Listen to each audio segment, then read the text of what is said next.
As you may or may not be aware, I do a bit of prototype testing and snagging for MOTONE Customs. Everything from exhaust systems to chain adjusters. Now obviously MOTONE have a number of bikes that they use for designing and checking the fit of parts, but luckily for me they also value my opinion. And part of this service, if you like, is for me to find out the best ways of fitting parts so that I can make a video on the procedure that customers can refer to when they buy MOTONE parts. It's a win-win situation both ways, because not only do I get an exclusive on their parts as far as YouTube's concerned, in return MOTONE give you, my viewers, exclusive channel discounts on any parts that they buy from them. And this whole situation saved my bacon a few times during these lockdowns when I've not been able to go out and film something, and I've been able to fall back on MOTONE's never-ending supply of prototypes and finished parts. Having said that, there's been a bit of a lull since Christmas. I think I've only made one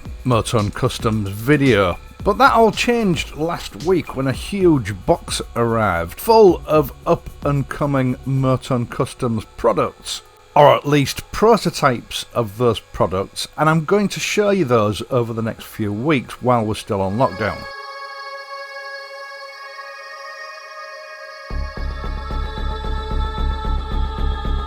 Now, before we get stuck into this week's subject, can I ask anybody who's watching this video who's not a subscriber to please subscribe to the channel? Subscription is totally free of charge, it doesn't cost a penny, but it does help me out by giving the channel a little bit of a boost. And while you're at it, why not leave a like for this video? Now, I know some custom parts manufacturers don't really make their own parts, they just go on Alibaba or something like that. They just buy in generic items in bulk. And that's because designing parts from scratch and going through the various prototype procedures and stages is incredibly time consuming and expensive. You know, what works in CAD doesn't always work in real life, and subtle changes have to be made as a part evolves from a computerized drawing to an actual piece that can be fitted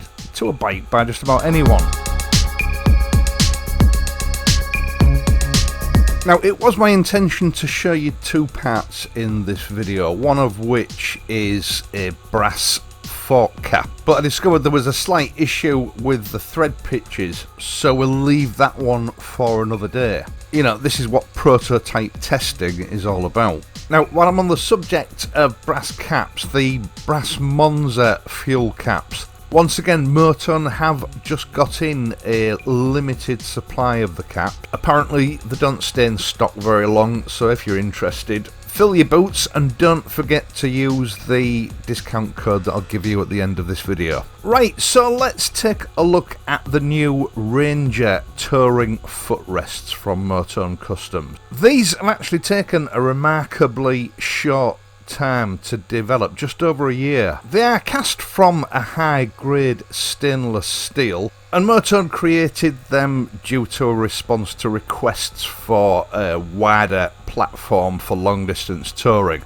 As you'll know, over very long distances, when you're spending a long time in the saddle, those very narrow foot pegs can cause a bit of sort of tingling and numbness in the feet, although I suppose this is down to the rider and the type of footwear that they're wearing. I know that Sam at MOTONE ummed and ahed over whether it was going to be worth making these for quite some time before actually going ahead with it. This kind of component is particularly expensive to produce, and I think he wanted to make sure basically that there was going to be enough demand for them. And apparently it did get enough requests, so I decided to push the button. Now, the pegs that I had were a final prototype, and actually the components that were given to me were perfect, they were spot on.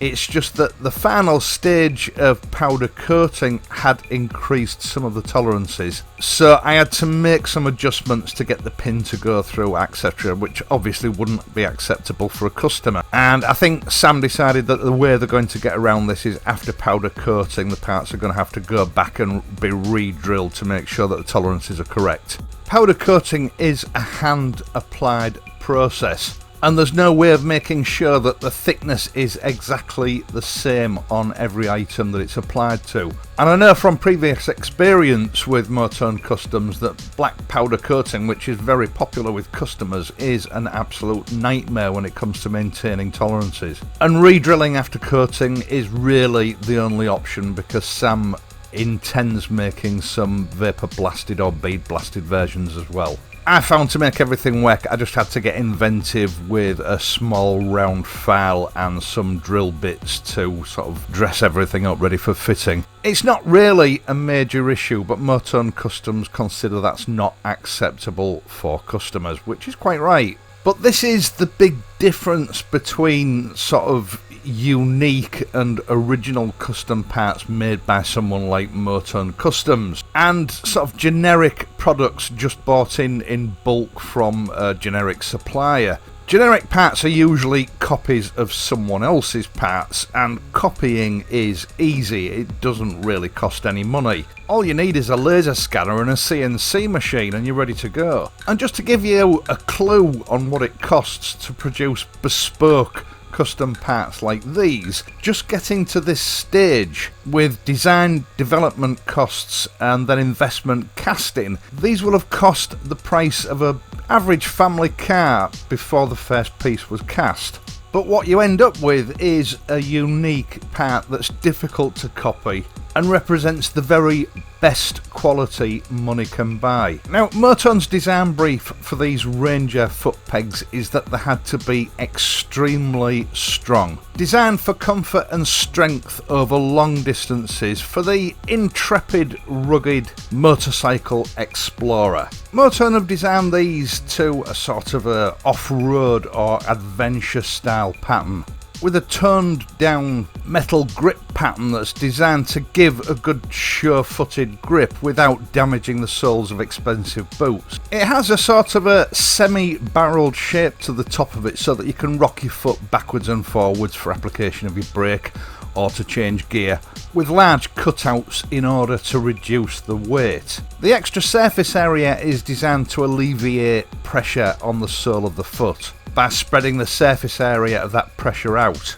And MOTONE have cast these with a high nickel content stainless steel for the ultimate in strength and corrosion resistance. Off the top of my head, I know that these are designed for the T100, the T120 and the Street Twin. I'm not sure what other models it fits, but I'm sure MOTONE's listing on their website will give a full list of compatible models.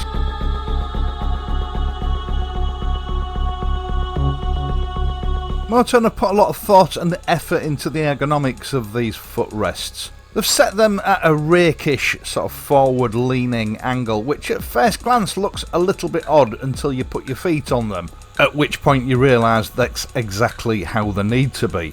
The rear pegs, though, are set at a more conventional sort of horizontal angle for passenger comfort. Now, I will of course do a more detailed, in-depth fitting video when they become available, and that's not far away. MOTONE have set up a coming soon page on their website. I'll leave a link to that where you can register your interest and get an email when they become available.